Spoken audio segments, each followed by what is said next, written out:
स्मरण शक्ति को भी बढ़ाइए। जितना तुम मन को एकाग्र कर सकोगे उतना अधिक तुम्हारी स्मरण शक्ति बढ़ जाएगी।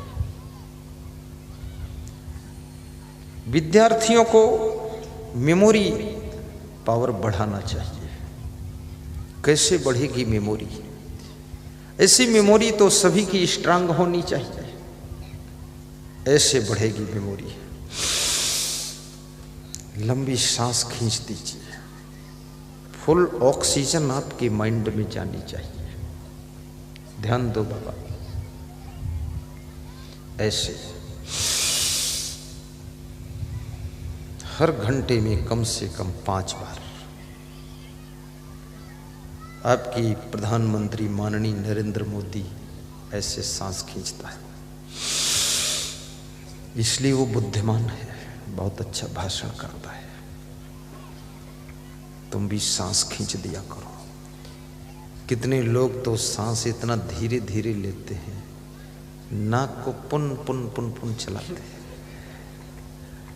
ठीक से खींचो, ये टुन पुन मत करो।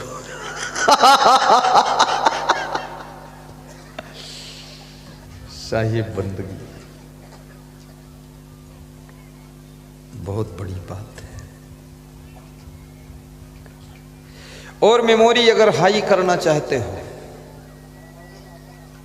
प्रसन्न चेतसो ही आंसू बुद्धि पर रोतिष्ठते। प्रसन्न चित्त रहो। जितना तुम चिंता ज्यादा करोगे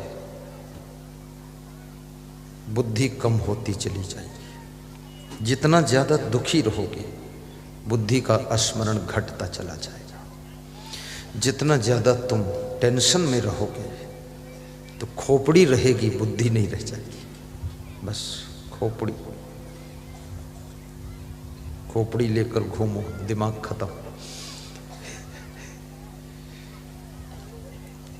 कृष्ण भगवान बहुत बुद्धिमान थे। क्यों? क्योंकि कृष्ण भगवान गौएं चराते थे, गायों की धूल में अपने पैर रखते थे, गायों को छूते थे, गायों का गोबर भी छूते थे, बछड़ों से प्रेम करते थे। गाय का स्पर्श करने से, गोबर का स्पर्श करने से और गाय का दुग्ध पान करने से भी बुद्धि बढ़ती है। भैंस का दूध पीने से बुद्धि घटती तो नहीं है लेकिन बढ़ती भी नहीं है, लेकिन बुद्धि सुस्त हो जाती है। जैसे भैंस सुस्त रहती है,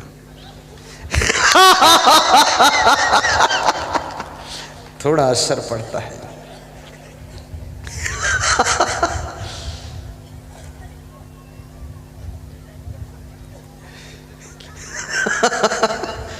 अब लोग बड़े चिंतित हैं, अब क्या करूं, भैंस है घर पे।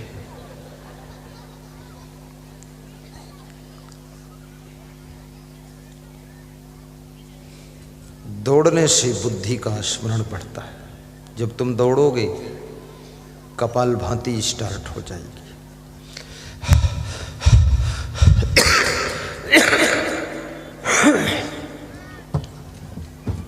कपाल भांति, और ऐसी कपाल भांति वो बाबा रामदेव सिखाते ना। बाबा रामदेव पेट घुमाते,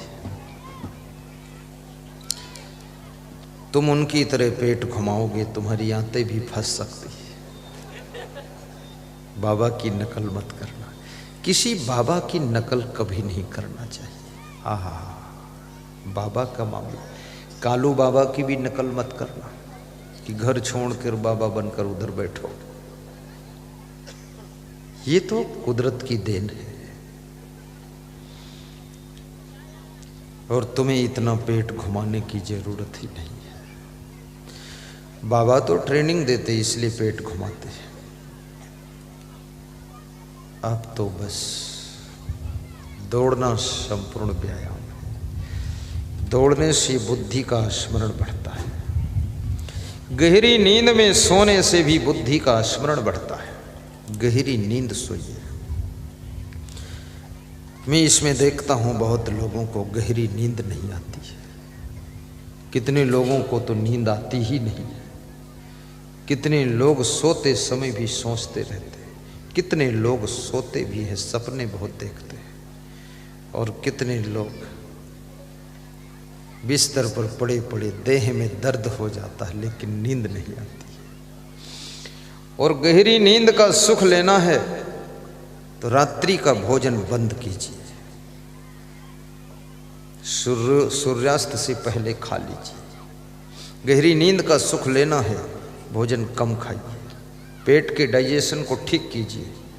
सुबह सुबह पपीता, मूली, गाजर खाइए, थोड़ा टमाटर खाइए, कच्ची फूल गोभी खाइए, थोड़ा हरी मिर्च उसी में काट के डालकर खाइए। पपीता, यस्य पिता नास्ति तस्य पिता पपीता, जिसका पिता नहीं है उसका पिता पपीता है।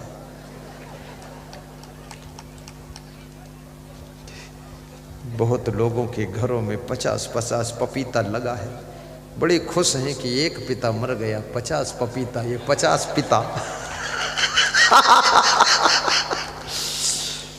अब ये भी टेंशन है कि जब पपीता पिता है तो पपीता को कैसे खाऊं, पपीता खाऊं तो पिता को खा जाऊंगा। इसका सेंस समझिए, सेंस इंग्लिश में सेंस कहते हैं, सेंस को हिंदी में भावार्थ कहते हैं। जैसे पिता तुम्हारे पेट का भरण पोषण करता है, ऐसे पपीता तुम्हारे पेट को ठीक रखता है। इसलिए पिता का स्थान पपीता को दिया गया है कि जैसे पिता पेट का इंतजाम करता है, ऐसे ये पपीता भी तुम्हारे पेट को ठीक करने का इंतजाम करता है। परंतु अधिक पपीता खाओगे यदि तो चर्म रोग हो जाएगा, सीमित पपीता खाओगे तो चर्म रोग खत्म हो जाएगा, एक दिन छोड़कर खाओगे तो पेट का रोग खत्म हो जाएगा, और सुबह शाम दोनों टाइम खाओगे तो तुम भी खत्म हो जाओगे।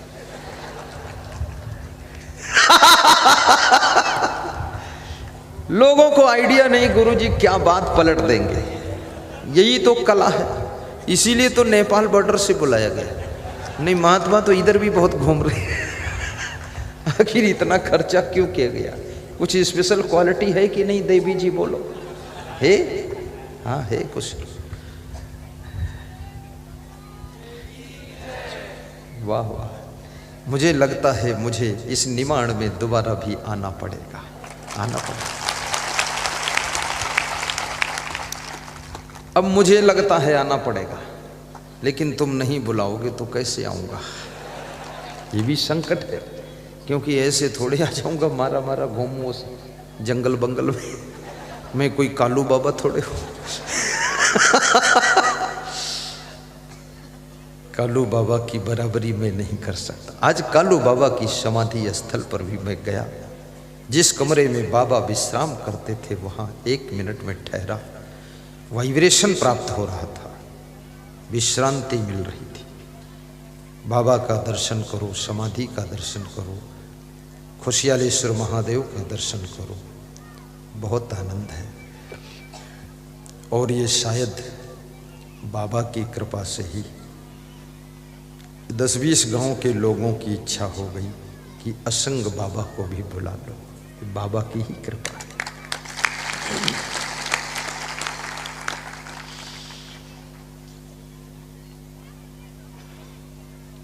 हंसने से बुद्धि का विकास होता है, और ज्यादा ही बुद्धिमान बनना चाहते तो एक सस्ता फार्मूला बता दो हैं? महिलाएं बोलती मत बताना, वे मन मन में सोच रही ऐसे भी ये इतना फास्ट बुद्धि के हैं, इनके साथ जीना मुश्किल है, और बुद्धि बढ़ा दोगे तो तुम्हारी डालेंगे हमको, लेकिन इनकी भी बुद्धि बढ़ेगी।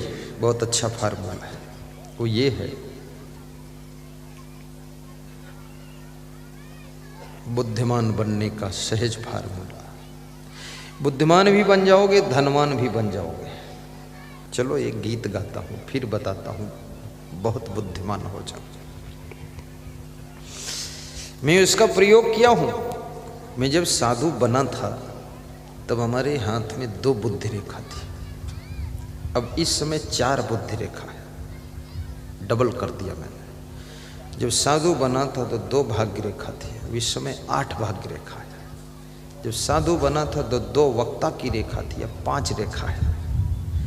तो तुम्हारा भी सब बढ़ा दूंगा मैं, डबल कर दूंगा। बताता हूं। ज्ञान घटई नर मूढ़ की संगति, ध्यान घटई चित को भर माए। तेज घटई सब भोग की संगति, बुद्धि घटई बहु भोजन खाए। दोहराओ। ज्ञान घटई नर मूढ़ की संगति, बुद्धि घटे बहु भोजन खाए। तेजी घटे सब भोग की संगति, बुद्धि घटे सब भोजन खाए। अरे हमारे साथ भी एक से एक कलाकार साधु है। अब खुश है इतना, माइक के ऊपर गिर गिर पड़ रहा है।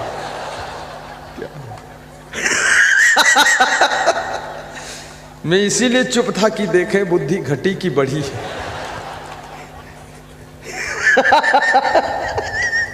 ठीक से कोई बात नहीं, बढ़ जाएगी। ज्ञान घटई नर मूढ़ की संगति, ध्यान घटई चित को भर माए। ध्यान की एकाग्रता चित्त को चंचल करने से घट जाती है। जो विद्यार्थी अपने चित्त को चंचल करता है, दुनिया में तमाम जगहों में चित्त को भटकाता है, उसका ध्यान समाप्त हो जाता है। और बिना कंसंट्रेट हुए, याद रखना, आपका विषय आपको याद नहीं हो सकता है। इसलिए एकाग्र होना सीखो। बुद्धि होते हुए भी यदि एकाग्र होने की आप में कला नहीं है, आप कैसे एकाग्र हो? जिस चीज के लिए एकाग्र होना है, कंसंट्रेट होना है, मेडिटेशन करना है, सबसे पहली बात उसका इंपॉर्टेंट समझिए, उसका महत्व समझिए, उसकी आवश्यकता समझिए, उसकी जरूरत समझिए।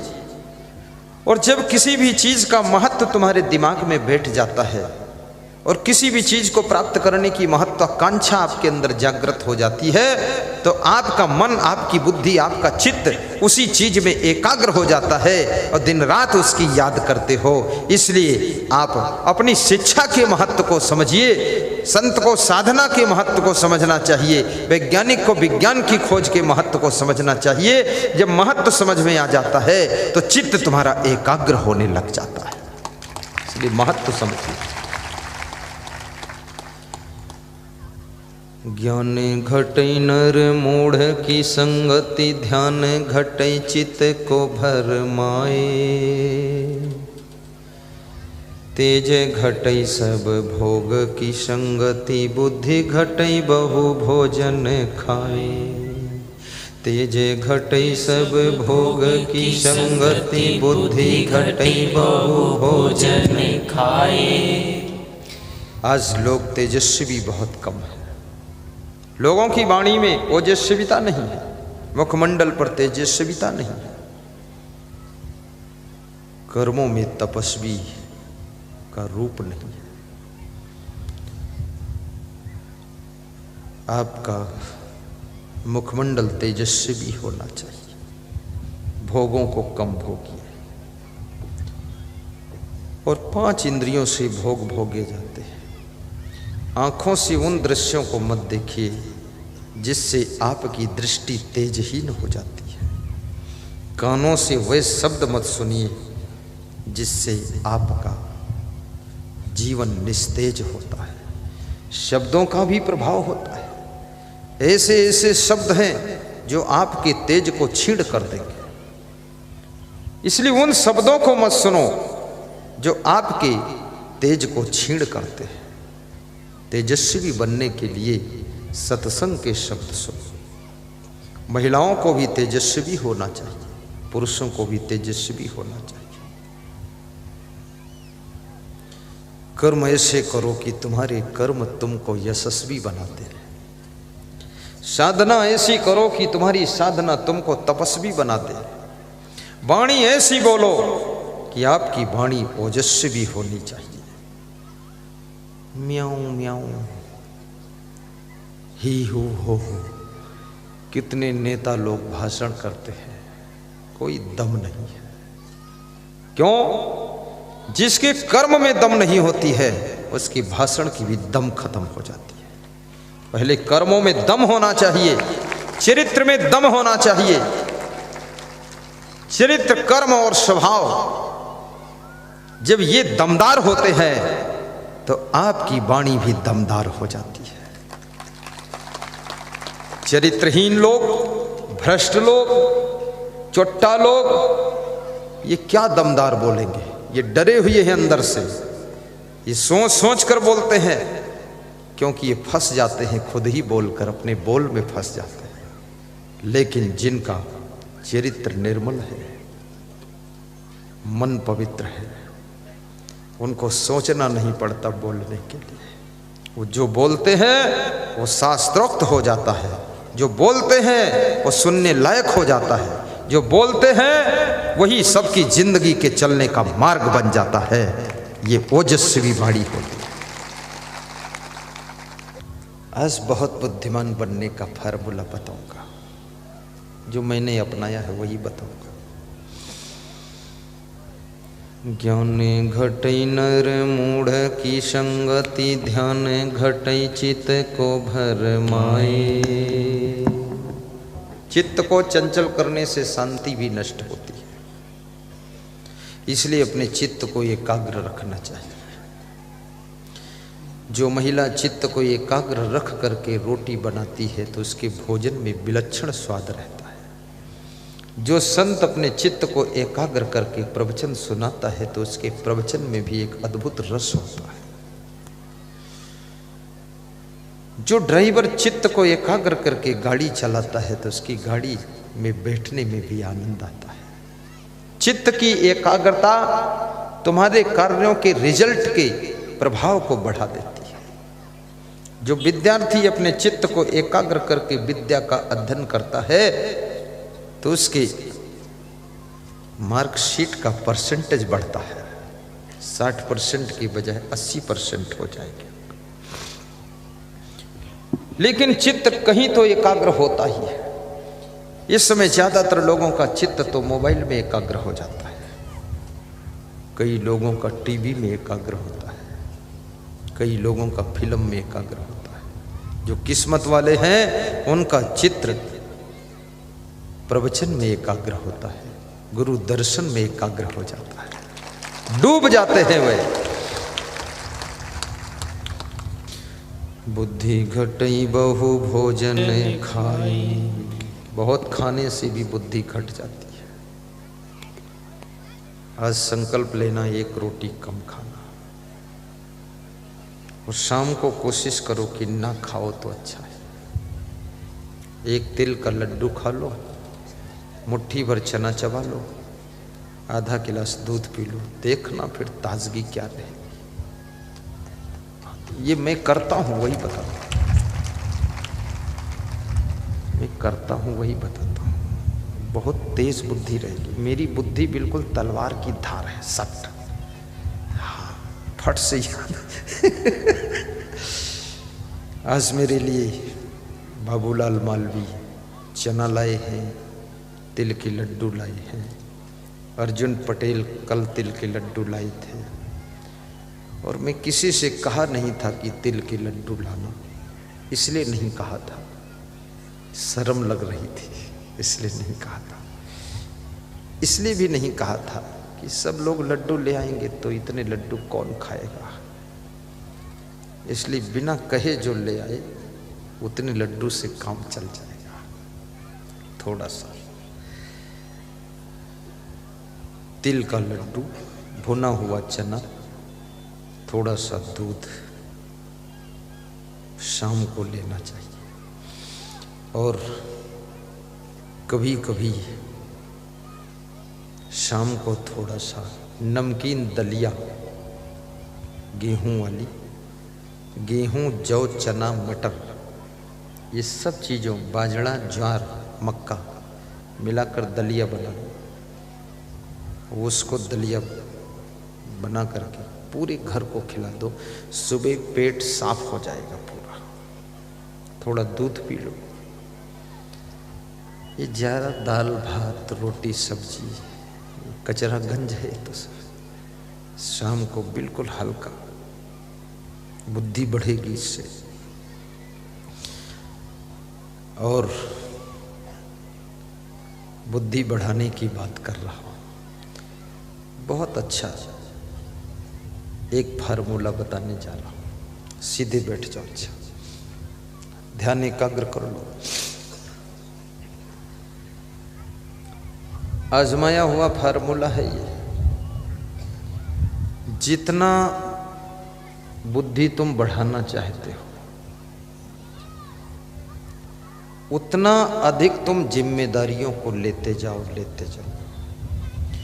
जितनी अधिक तुम्हारे पास में रिस्पांसिबिलिटी होगी, जिम्मेदारी होगी, उतना तुम्हारी बुद्धि का विकास ज्यादा हो जाएगा। ये सबको मत बताना, तुमको बता दिया हूं। बहुत बड़ी जिम्मेदारी रखो। इंदौर के भक्त मांगीलाल जी आए हुए, खड़े हो। इंदौर वाले मांगीलाल, ये देखो, आज सुबह सुबह इनको बुलाया मैंने कि मेरे साथ आओ। परिक्रमा कर रहा था, घूम जाओ, चक्कर काट जाओ, हाथ जोड़ के। बोले आपके साथ में संकोच लगता है। हमने कहा नहीं, साथ आ जाए। इनको साथ 10 मिनट भ्रमण कराया। बोले गुरुदेव, आप संतों का भी ख्याल रखते हो, भक्तों की भी जिम्मेदारी रखते हो, बहुत जिम्मेदारी ध्यान रखते हो। और वास्तव में जब से मैंने संपूर्ण जिम्मेदारी लिया है, तभी से बुद्धि हमारी डबल बढ़ गई है। तुम यहां बैठे हो, तुम्हारी भी जिम्मेदारी मैं रखा हूं। ऐसा नहीं है कि तुम खाली हो, तुम्हारी जिम्मेदारी मेरे ऊपर है। मैं अपने प्रबंधक को फोन लगाया कि श्रोता ज्यादा आ रहे हैं, बिछावन बढ़ाना जिम्मेदारी से। बोले बढ़ा दिया हूं। तो हमने कहा मंडप भी बढ़ा देना। बोले लोग धूप में बैठना पसंद करते हैं। तो मैंने कहा तो कोई बात नहीं। मैंने कहा जो रास्ता है उसमें भी महिलाओं को बैठने देना, कंट्रोल न करना। बोले ठीक है। ये वहीं से परमिशन आता है, नहीं तो बैठने नहीं देते, जुटते लोग, हटो निकलो। फिर मैंने तुम्हारे भावों को पढ़ा कि माँ स्वरूपा, माताएं बहनें चाहती हैं इतनी अच्छी जगह खाली पड़ी है, बैठ जाऊं यहाँ। तो वहाँ से परमिशन दिया। सबका ख्याल, मैं अपने गुरु की भी जिम्मेदारी रखता हूँ। हमारे पास मुख्य 4 आश्रम, वहाँ की सब जिम्मेदारी संतों की रखता हूँ। यहाँ जितने संत, 31 संत, इसकी भी जिम्मेदारी रखता हूँ। और भक्तों की भी जिम्मेदारी, और जो संत हमारे जिम्मेदार हैं उनकी भी जिम्मेदारी मैं लेता हूँ। इसलिए तुम सब जिम्मेदारी ले लो। कामचोर मत बनो, लापरवाह मत बनो, आलसी मत बनो। ये सोचो कि पूरे घर की जिम्मेदारी है, मेहमानों की जिम्मेदारी, खेती बाड़ी, दुकान उकान, सब जिम्मेदारी आपकी है। फिर देखना तुम्हारी बुद्धि का विस्फोट होगा और इतनी बुद्धि बढ़ेगी, लोग आश्चर्य में पड़ जाएंगे कि बचपन में ये बुद्धू था, ये बुद्धिमान कैसे हुआ। तो बता देना गुरुदेव का फार्मूला लागू किया। और जब तुम जिम्मेदारी अधिक से अधिक ले लोगे, बुद्धिमान तो बनोगे ही। और जब तुम बुद्धिमान बनोगे तो याद रखना तुम धनवान भी बनोगे। फिर जो बुद्धिमान है वही धनवान होता है, बुद्धू थोड़े धनवान बनता है। इसलिए पहले बुद्धिमान बनो, फिर धनवान बनो। और सत्संग सुनोगे तो विवेकवान बनोगे। और जो विवेकवान होता है वो चरित्रवान बनता है। जो चरित्रवान बनता है फिर क्या पूछना है, सुख शांति को वो प्राप्त करता है। इसलिए सत्संग सुन